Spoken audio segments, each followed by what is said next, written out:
Suspension's great. I mean, the ride is good. Like I said, you can see the suspension working on the front end. You can feel it working all around, but you can actually watch it working on the front really good.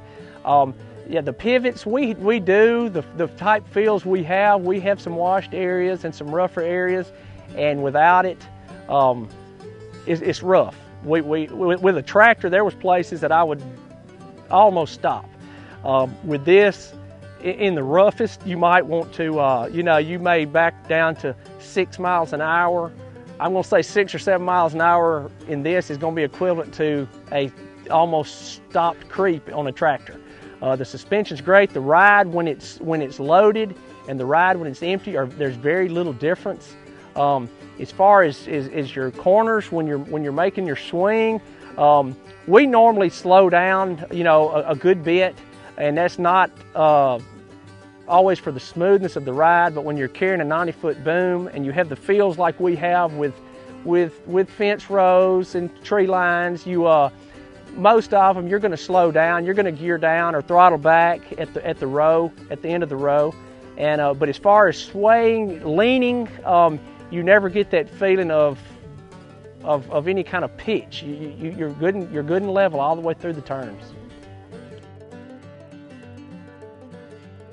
I believe it's either 12 or 13 accumulators throughout this machine, starting with the front end, which is a knee action with an accumulator shock right behind that.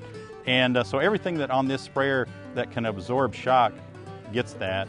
And of course, it's got a very good boom, and many of your pull types, they've really improved on the booms, but still, a tractor is not designed to be out there going at a good speed through the field, and as an operator, you're still sitting there bouncing around.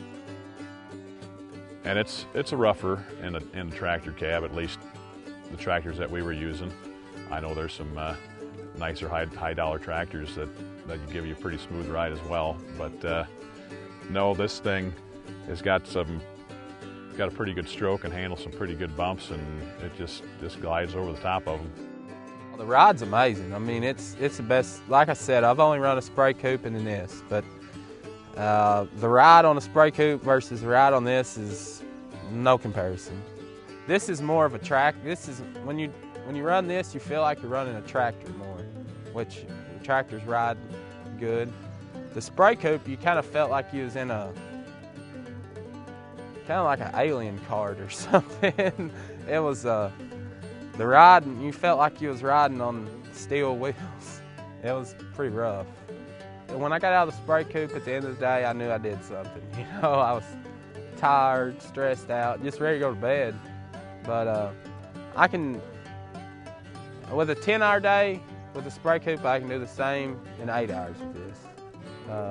And be ready to do something else when I get out.